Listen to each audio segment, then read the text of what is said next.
Nikos, how do you think you've been talking since the ancient Greek times about disinformation and a kind of public sphere where opinion and information were shaped together? How do you think new technology are reshaping this space, mainly AI and social media? Did it increase disinformation or just change the way present to us, change the scale? Yes, I think that what we are witnessing it's another type of revolution. It is a way of revolution in the following term that one, it is the technological revolution that actually liberated a lot of the things that we can do, but most importantly, blew up the boundaries of how information is being created and shared. And then we have another, probably sub revolution, I will call it, with the social media, where actually what we're witnessing there it is that the boundaries between the producer and the recipient are totally blurred. This is why we are use the term of producer, someone that equally produces and uses and continuously changes these two roles. And this, for me, stands as a pivotal element for communication because it came into a moment where we were captured from all these technological developments, and we are still are very enthusiastic about it. But I think that this development highlighted the necessity to regulate the field, the necessity actually to draw some lines, the lines that they were blurred. Is it easy? I don't think so. It is difficult. This is why, actually, in this environment, the disinformation proliferated because the traditional boundaries between an authority and non-authority has been blurred. This major change actually highlights the necessity to redraw the rules, to redraw the discussion, to have a more in-depth discussion of what we can do in actually to address the issue within the new reality.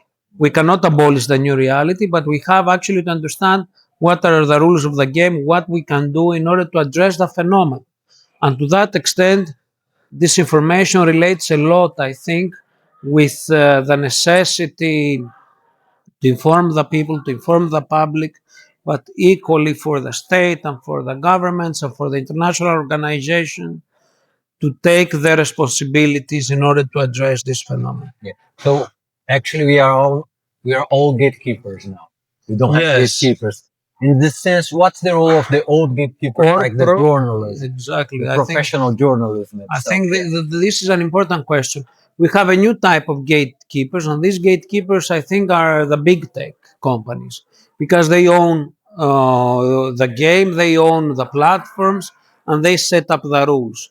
We don't have the traditional sense of gatekeepers that used to be the journalist, and this is why I think that we need actually to redefine their role in this type of environment. For me, their new role, it's not that much of a gatekeeper, but it is actually as a source of eponymous information, of an information that you can attribute to someone, of a source that you can attribute to someone. He or she has a name, has an organization, etc. So for me, the lines or the old roles actually of gatekeepers stop to exist anymore, and now they have a new role of its source, of a source with a name. Yeah. And going back to your country, Greece, did you face something in elections recently that brings this all together about this information? Do you have some situation that you can count, you as a person, as a Greek citizen, as an European citizen, that you need to face in political landscape in terms of disinformation? I think that there is for Greece a very special moment. It is the case with the refugees and immigrants. The immigration and the refugee issue, it is still a very active issue for the whole Europe, and it has been a source of disinformation.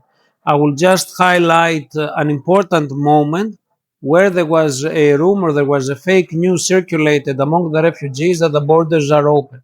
As a result, thousands of refugees from all over Greece were heading towards the borders with North Macedonia because there was this rumor that the borders are open. This one against with a hybrid attack that Greece has faced when thousands of refugees and immigrants tried to actually to break through the borders of Greece and Turkey, were some pivotal moments, I would say, regarding the issue of disinformation and how it can affect people's life.